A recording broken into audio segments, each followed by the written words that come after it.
It is Saturday, January the 25th, 2025, the last weekend of January, the last weekend where we can talk about technology with my friend Keith Teare, the publisher of the That Was the Week tech newsletter.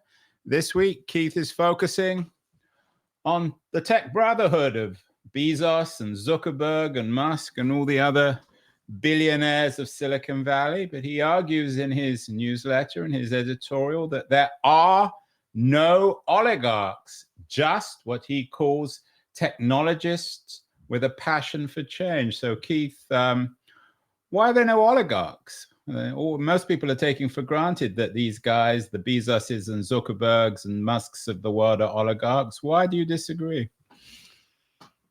I think the word oligarch, which Biden triggered, is really just an ideological word for anger at losing.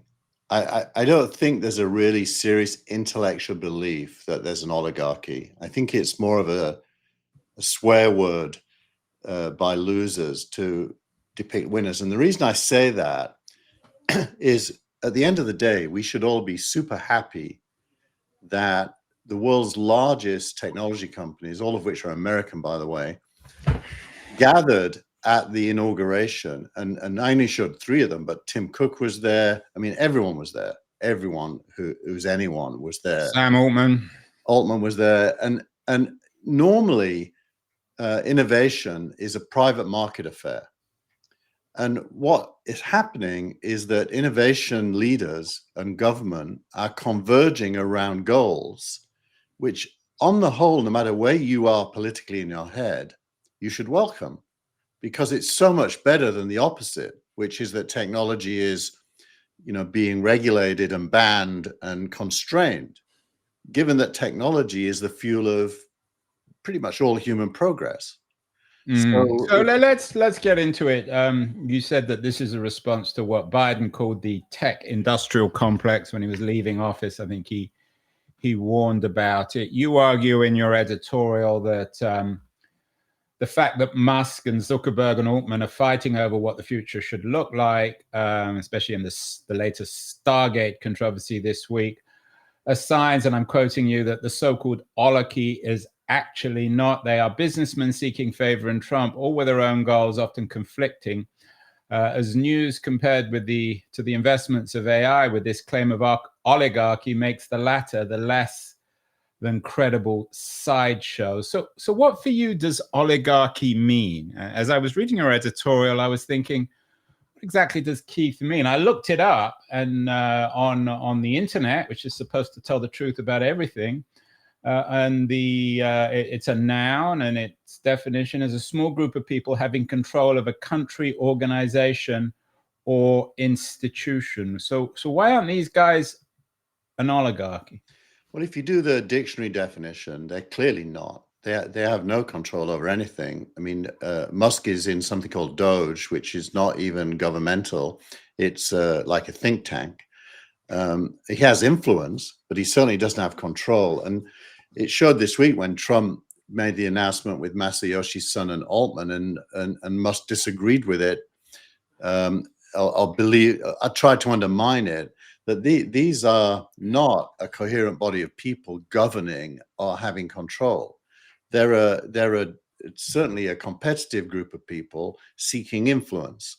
And that's very different to an oligarchy. So just literally, it's intellectually lazy to call it an oligarchy. It's an attempt to say that democracy is being undermined in some way, when in fact it's the opposite. It's the triumph of democracy. Somebody won an election and has recruited into their efforts the leading technologists of the era. That is definitely a very democratic thing.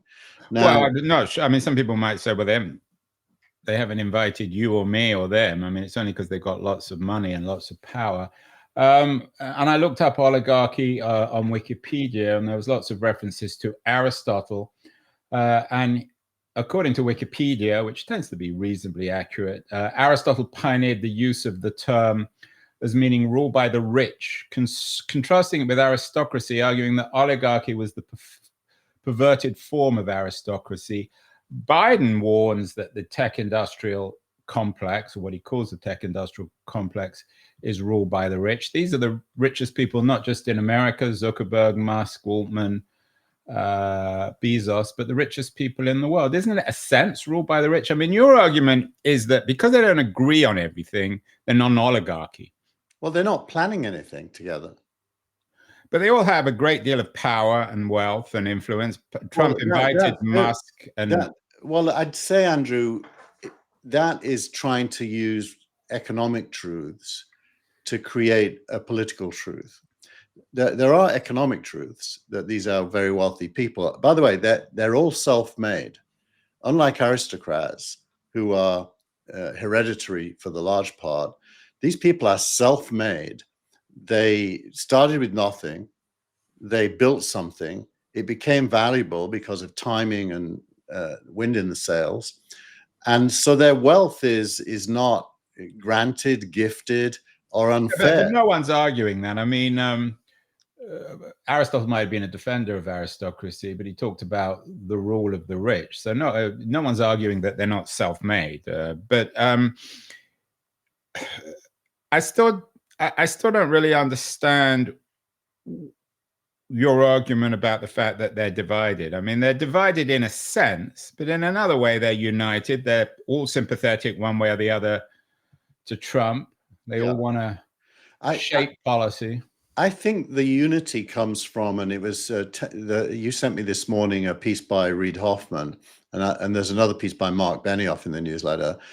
The thing that unites them, and you know my views on this, is they want America to be successful. It's kind of like Mark Andreessen's American dynamism that syncs with Trump's threats that he made in Davos this week, that unless you build your factories in America, we're gonna tax you through tariffs. It's this American centralism and global ambition brought together in a group of people that is almost entirely economic, not political. And that's the real difference between oligarchy and what's going on. It's economic, not political. You know, Musk isn't trying to get laws passed. In fact, he's trying to remove regulation. Well, I don't agree with that. I mean, he's trying to shape policy. He's trying to remove laws. Otherwise, why would he be wasting his time? He's a busy enough guy already. Why would he be involved in the Doge project? And I'm not suggesting he's doing it purely for his own self-interest or for the interest of Tesla or SpaceX. It was interesting. These are individuals with enormous power because of their wealth. I mean, Musk, otherwise, if Musk wasn't a wealthy guy, he'd just be another annoying autistic fellow on the internet, wouldn't he? I think, Andrew, we on this show have prefigured this. If you really want to understand it, you've got to understand the impact of Lina Khan over the last 4 years on entirely pissing off the entire technological elite. And this is I wouldn't disagree with that, but that's got nothing to do with the existence or not of an oligarchy. It entirely has. Andreessen's crypto ambitions have been thwarted. Regulations preventing mergers and acquisitions. The Democrats more or less, turned against them, their natural allies, by attacking them consistently. And these people are angry. They've been bullied, by the way. These rich people, the richest people in the world, have been bullied by Democratic government and are now seeking freedom by getting rid of them. I have to admit, I'm shedding no tears for Andreessen or Musk. They haven't been bullied. I'm not asking you to have feelings. I'm asking you to understand the context. Well, it's their perception maybe is they've been bullied, but one wonders. But I still think you're arguing actually in favor of a tech industrial complex. For better or worse, just your narrative is that the powerful of Silicon Valley were bullied, as you say, by Lina Khan and the Biden administration. So they got together, and now they're shaping the new administration as very, very wealthy and powerful individuals. I think I can embrace that. I think there's a big difference between the tech industrial complex as a term and oligarchy as a term. I think tech is now the dominant part of every single stock exchange in America. And there is no industry without tech. And an industry is a complex. But there's no conspiracy. It's not like there's a plan. Yeah, but no one suggested, but that's not what an oligarchy is. It's just a political and economic reality. Well, you tell me. My argument is that the tech industrial complex and oligarchy are not the same thing. Are you saying they are? I mean, your editorial this week is on the oligarchy rather than the tech industrial complex. Yeah. I just think that confuses things. I think there is an oligarchy made up. The reality of America today is of this new oligarchy of technology multi-billionaires, soon perhaps to be trillionaires. They have enormous power. Now, whether you call that a tech industrial complex, I mean, obviously the term was borrowed from the military industrial complex. But in the 50s, when Eisenhower talked about that, he wasn't really talking about individuals. He was talking about companies, I guess, like Lockheed or Raytheon. Today, we're talking more about individuals. So I'm not sure that I wouldn't necessarily use the term tech industrial complex, but I think oligarchy is a useful term to describe the reality of contemporary America, for better or worse. I mean, you seem to be celebrating it because you think these guys want the best for mankind. Well, I think their subjective side wants the best for America. I think there probably is a correlation between a strong American economy and everyone else in the world. By the way, there's a couple of very interesting comments that you maybe can't see, but I can see them. One is coming in from LinkedIn, and it refers to Michael Porter's book about the politics industry. And he makes the point that even though they may not be strictly oligarchs, money does have power, and is asking, how do we describe their outsized power if not through the word oligarchy? Yeah, I agree with that. That's Steve H. And then Guzuta, this is a really interesting point, says there's a symmetry between a right-wing suspicion of a deep state and the left-wing suspicion of an oligarchy, that in a way both of them are attempting to characterize what they hate by extending the analysis beyond where it really should go. And I kind of agree with that on both sides of that. Well, but the other thing about your position, which is odd, is that we've been doing this show for years now, Keith, and we've known each other for many years. And if there's one thing that I would say captures your view of the world, it's a defiant internationalism, a dislike of the nation state, of borders, of parochialism. And yet here you are, you seem to be celebrating Trumpian nationalism and indeed the Make America Great Again initiatives of Andreessen and Musk and Bezos. So how are those compatible? Well, my general view is globalist, but I don't think you get to globalism except through successful value creation, which is essentially capitalistic, and at the moment at least is enshrined within nation states.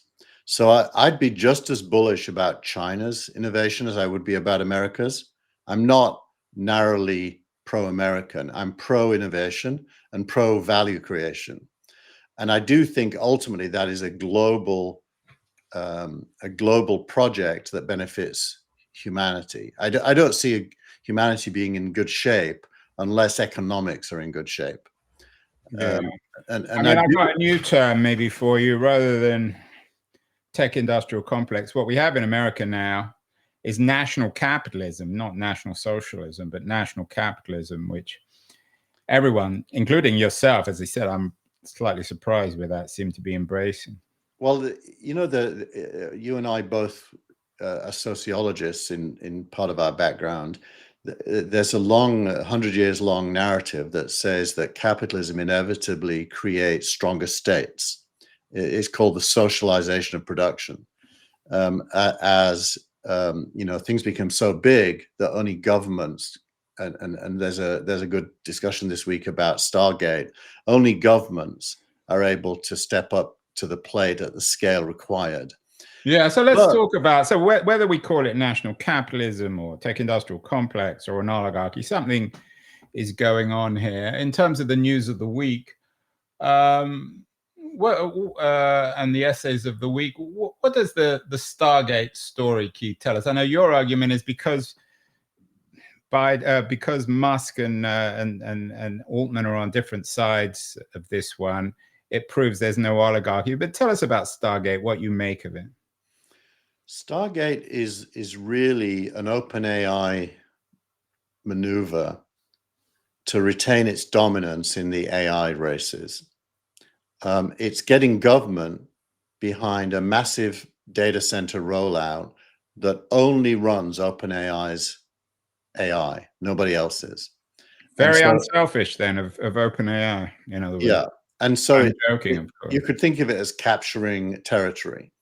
And the fact that Trump got behind it when Musk's Grok is a direct competitor, and that Musk poured cold water on it, it tells you that it's really much more about maneuvering dominance in the AI wars than anything else.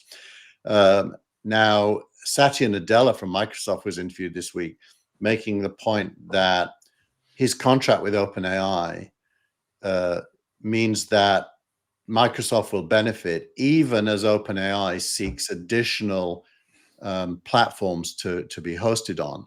So this is also an anti-Microsoft move by OpenAI, and it's part of the separation of OpenAI and Microsoft, which is also talking about. And your interview of the week is Mark Benioff, Salesforce CEO from Davos. What does Benioff say about this? How does he make sense of it? Well, Benioff makes the point that this is co-opetition that's going on.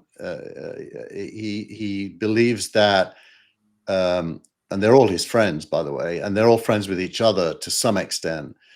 He believes that the AI moves and Stargate are all symptomatic of the early stages of AI as it becomes general, to kind of own the future value of the human impact of AI. And he sees it in those terms. He thinks Salesforce is one of the players. He talked a lot about the agents that he's running on his phone. What he would do, wouldn't he? He's the CEO of Salesforce. Yeah, and so Benioff is very relaxed about what's going on. And Benioff historically was a Republican and then became an independent, and certainly is not in pro-Trump in any strong way, but he's very pro this American dynamism point of view. When we think of oligarchs, of course, the word has come back into vogue in Putin's Russia and the Russian oligarchy. Are there comparisons as these powerful, wealthy people jostle for positions within Trump's America? Are there equivalents in Putin's Russia, or are they entirely different, do you think? Well, there's no economic underpinning to the Russian oligarchy. It's an entirely administrative, clerical dictatorship layer, separated from both economics and politics. And so, yes, and I'm not even sure it's an oligarchy, by the way. I think it may be more of an autocracy, because I don't know that there's obvious. But they were called oligarchs because Trump can't just confiscate OpenAI from Microsoft or Sam Altman. It's a different system. You're right, he can't. But you will have noticed Trump is now talking about American government co-ownership of TikTok, which is a step in that direction. And so there's some interesting movement that implies future government involvement. And I think Stargate may not be government involvement monetarily, but the government may own some of the economics if it works out well. I know, Keith, you were impressed with Trump's performance at Davos, and I use that word carefully, performance. He, of course, is a performative figure.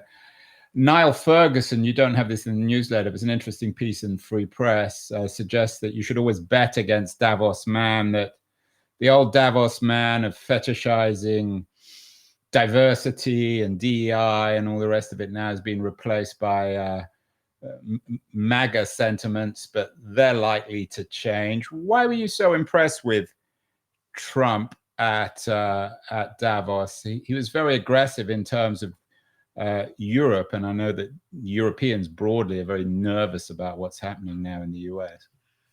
Well, he was strident in the clarity of his message. He basically said a few things. Number one, I won, you lost. And by you lost, he meant Davos man. That's a collective word for wokeness, cancel culture, DEI, all the things that Europe in which particular. may be a slight exaggeration, but anyway. Well, it's Trump, so it's bound to be. Then he talked about the price of cooperation with America is investing your factories in America and producing there. And if you do that, you'll get tax breaks, not tariffs, which was very strident. He talked, he basically talked at them on things that, the world is moving away from Davos man's view of the world. And afterwards, it led to a reflective conversation when Trump was not in the room, where one of the, I can't remember who that said this, but this guy said, we lost, he won. And he didn't mean just a battle. He meant the whole era, intellectual era, has now moved on to this pro-capitalist, anti-woke, merit-driven. Trump used the word merit a lot, as opposed to the DEI thing of putting a thumb on the scale. Yeah, I mean, we've had this conversation before. I think you massively exaggerate the role of DEI, but that's another matter. What about the Democrats in particular? You connect with an interesting piece about Biden being the last president of the 20th century and the TV era. Why did the Democrats? Why have they lost this? They were always and Hoffman, of course, was a massive funder, perhaps the biggest funder of the Democratic Party. Why have the Democrats lost this battle? Is it because they have no alternative to the national capitalism of Trump? The Democrats should be the natural winners in the era that we're in. Right. I think what happened, and this is... Don't blame Nina Khan, Keith. Well, I think it's a bunch of stuff, but the broad brushstroke would be they attacked their natural allies by emphasizing minority rights over progress. And they identified minority rights with progress as if that was the only measure of progress. So they didn't value technology because they don't value economic progress. They didn't value the working class because they're not a minority. They kind of alienated their natural Who when audience. you say they, who are you talking about? Kamala Harris? The Democratic establishment, all of them really. They talked themselves into a very small corner from which they couldn't win. Yeah, I mean, I certainly agree in part with that. It's a very interesting situation. Meanwhile, a couple of other interesting pieces of news that in your excellent newsletter, Keith, of this week. Piece by Henry Farrell on why we're getting the social media crisis wrong. I know Farrell is a very respected academic, but you don't agree with Farrell's analysis of social media. What does he tell us, and why is he wrong? I always think he's interesting, and he makes me think, so that's always a plus. You're right, I don't agree with him, but I do think he's making some interesting points. The first thing he's doing is he's saying social media is way less powerful than you think for the things it's normally accused of.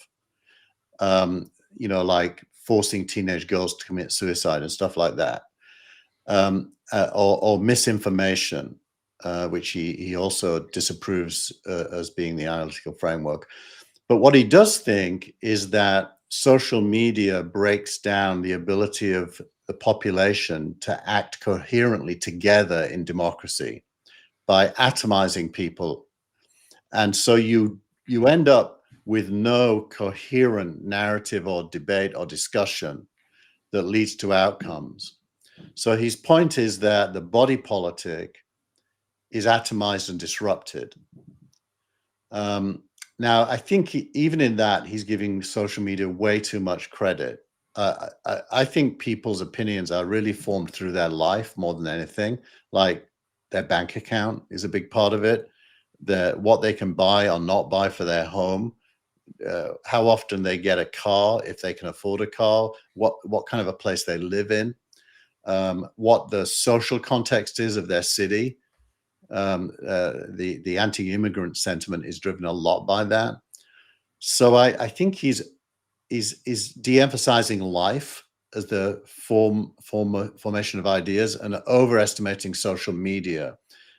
Just but like he is challenging the idea that disinformation is the heart of everything, which I think is healthy. Another piece that I thought was interesting was a comment by Brian Armstrong, the CEO of Coinbase, suggesting that Bitcoin, he says at least, will surpass gold reserves. I mean, given the Trumpian commitment to crypto, maybe this isn't surprising. Firstly, is that true? And what will be the implications of that? Well, there's a real discussion about Bitcoin as a reserve that Trump has embraced and signed an executive order this week that David Sachs was in the room having him sign, that points the way forward to both stable coins and Bitcoin playing a role in treasury. And if that, Brian Armstrong contrasts that to gold, it doesn't seem impossible that a digital reserve strategy involving stablecoins and Bitcoin could start to play a big role at the level of nations. That seems possible. So I put it in mainly as a placeholder for the future.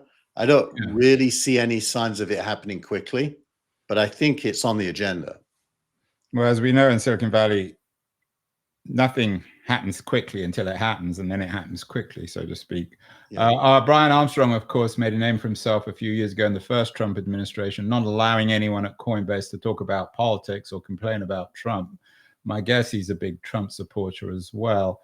My sense also, and this is perhaps for later conversations, Keith, that ultimately this massive bet that the MAGA people are making on crypto is their soft economic and perhaps political underbelly, that this is the thing that could go really wrong quickly. But that's just my sense. Do you think that there's some truth to that? Is it possible that this thing will just unravel? I mean, it's all very well in theory talking about Bitcoin replacing the Federal Reserve. In practice, it could be an absolute catastrophe. Well, it certainly wouldn't replace it. It would be one of the instruments the Federal Reserve uses for its own reserve strategy. I don't think they're looking to replace it, but could it go wrong? You know, all currencies, including the dollar, rely on trust. And trust is normally backed by government. I would say the US government trust over currency is probably at an all-time low, given how much notes they printed since COVID. And with the what was it called when they put money into the economy in order to try to boost it? Biden did a lot of that as well. So I think trust is at an all-time low, and Bitcoin trust probably is at an all-time high for the moment, until it isn't, and then it will just disintegrate overnight because it's but the thing is, in history, you and I both know both things can happen, and we both are aware of government currencies losing. Yeah, I mean, we're going to hopefully be doing this show by the end of the 2020s, Keith. If I had a guess, something's going to go seriously wrong by the end of the 2020s with all this. I hope not. Well, so do I, but something probably will. And the chances are it's a Bitcoin crypto speculative mania is most likely. One person who might be worth, certainly for the Democrats to watch, is you were kind enough to make my interview with technology's aunt, self-appointed aunt and court jester, Esther Dyson, who is writing a book about basically how to leave the stage. Esther is a real old timer, a real veteran. She's been around since the beginning. It was, and you enjoyed listening to Esther. You thought she was quite wise, didn't you? I did. I've known Esther since before I came to the States, actually in 1996. Her PC Forum conference was something I attended every year. We've never really been friends, but we're certainly acquaintances. And I thought she came across very thoughtful and humble, actually, and thoughtful about retirement. She depicted retirement as not stopping, but passing on to the next generation the platform as it is. You know that old phrase, we build on the shoulders of giants. She's, in a less humble form, she'd be saying, I'm one of the giants whose shoulders you're going to build on top of. Yeah, how to be a good ancestor, which was one of it. She and I spoke at DLD, and that was one of the speeches. Let's move on to startup of the week, which is a particularly interesting one, DeepSeek. A lot of talk about how revolutionary DeepSeek is. Tell us what they are and why they're so significant. Well, DeepSeek has successfully challenged received wisdom about what it takes to be a leading AI platform vendor. We've all talked about you need 100 billion or more to become a competitor with OpenAI. What DeepSeek did is it took a technology approach called reinforcement learning. It leveraged OpenAI's models and taught its own model by questioning OpenAI's model and looking at the answers. That's a simplistic way of talking about reinforcement. They're a Chinese company, right? They're a Chinese company, and they released DeepSeek R3 a few weeks ago, and everyone was amazed how good it was. And it only cost them small single-digit millions to do it, not hundreds of billions.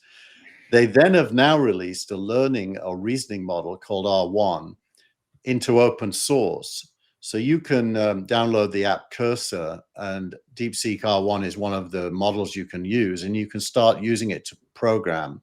And this company hasn't really raised very much money. So it's basically saying the idea that you need a $500 million Stargate to compete may be flawed. It may be that there is possible success in much cheaper approaches to building AI models. So what does that actually mean? What will it mean for the companies that are investing billions, sometimes almost tens of billions of dollars in AI, OpenAI, Google, Facebook, Microsoft, Amazon? It's too early to say. Honestly, I'm not sure. When you say too early to say, doesn't that mean you don't know? I don't think anybody knows yet, but there's certainly a possibility, no more than a possibility, but it's a real possibility that this is a shot across the bows of the need to spend hundreds of billions of dollars to be competitive. And if a Chinese company with no state backing and no real investment can build a model that now is at the top of its game against others in a very short period of time, by the way, for almost no money, that is quite astounding. It could mark a very sharp correction of the markets, given that the markets are being driven by the big 7 or 8 tech companies and the confidence in AI. If all this is true, we will see. It will play out over the next few months and years, Keith. You connected with an interesting piece by Rohit Krishnan, one of your best correspondents who you always connect with. What would a world with AGI look like? And Sam Altman has been talking about that too.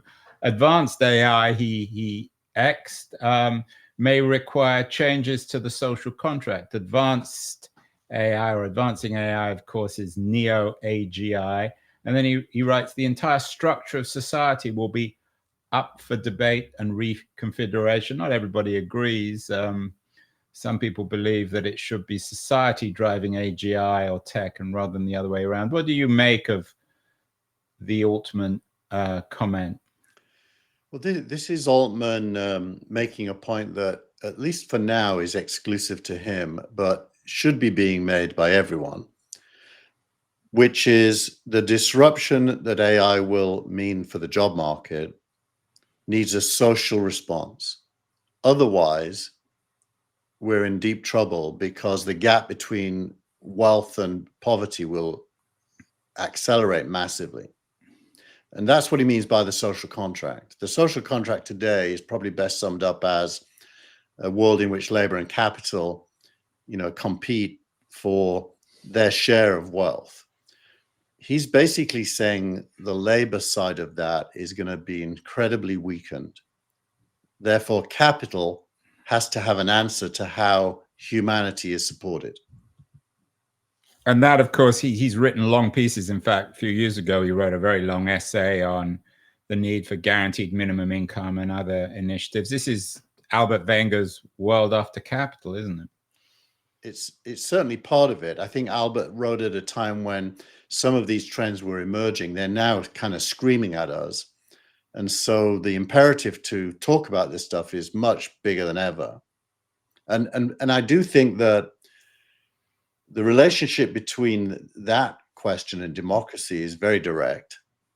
You know, and it comes back to your argument, which I don't agree with, about the absence of an oligarchy. The reality, or at least the dark vision, is that it's all very well talking about the change in the social contract. I'm not sure there really is a social contract in America beyond the classroom. It simply means that this oligarchy will become more entrenched, the multi-billionaires, and if indeed their world becomes true, they're only going to become richer.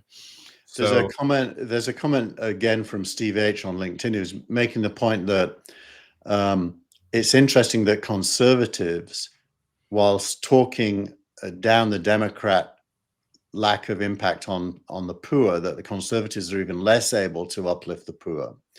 And Altman is a standout there. He really seems to care that there is a clear answer to the question, how will humanity benefit from automated wealth? Yeah, I mean, you give this guy the benefit of the doubt. If he really cared, why would he be turning OpenAI into a for-profit company? Why wouldn't he have stuck to the original principles of the company?